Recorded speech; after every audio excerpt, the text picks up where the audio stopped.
do you have a plan for these vendors?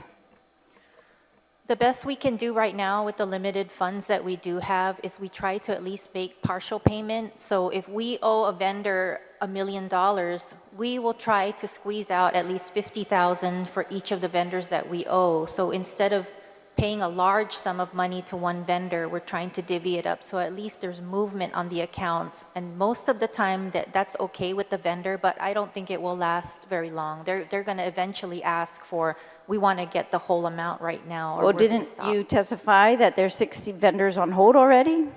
Well, yes, but when we do make a partial payment, they usually will lift the credit hold. Okay, so what is what's the plan to pay them off?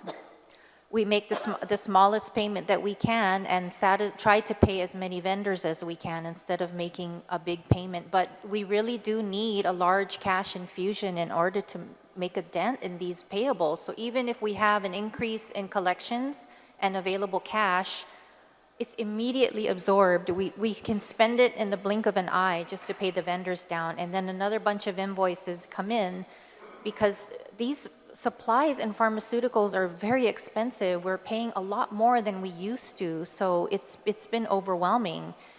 The thing that saved us in the past year or two, we had extra money from COVID. We had a lot of money coming in from the federal government. That has stopped. We have not had any of that come in this year at all. In 2020, 21, 22, the federal government was throwing money at us. So we were able to meet the increased expenses. We even had to pay all this differential pay to the staff to make sure they don't leave work and they stay and help take care of patients. That costs a lot of money, and then the costs of everything just went up. And they're still high. They're still expensive. The current request for your budget, let's say the vendors were taken care of and you were up to date.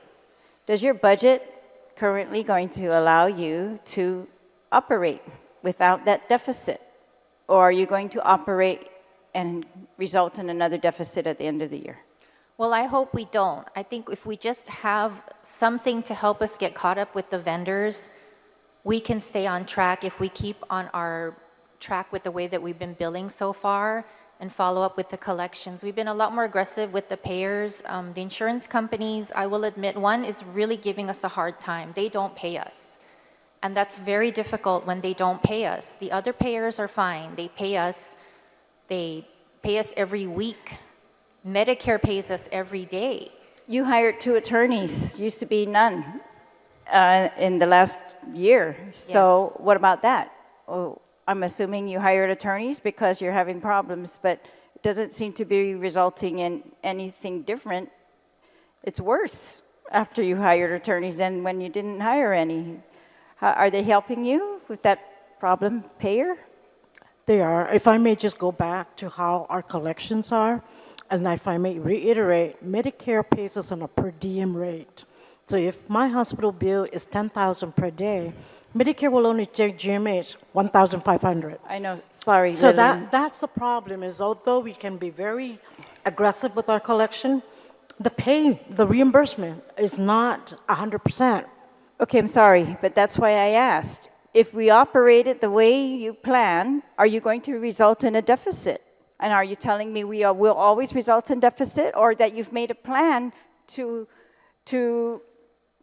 that accommodates the lower reimbursement from Medicare?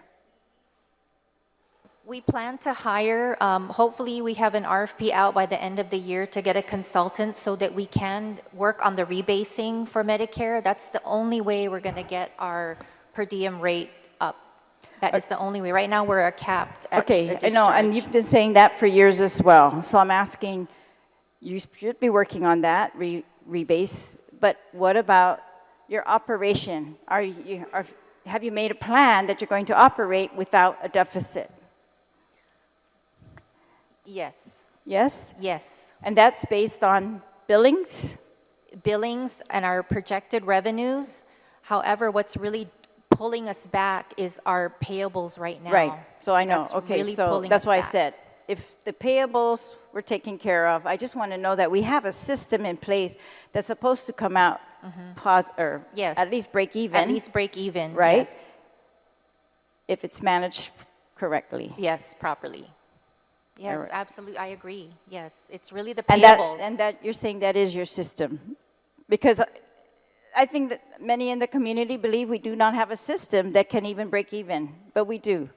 We do. We just fell behind. We did fall very behind, and like I demonstrated in those slides, I mean, it's really been where we fell.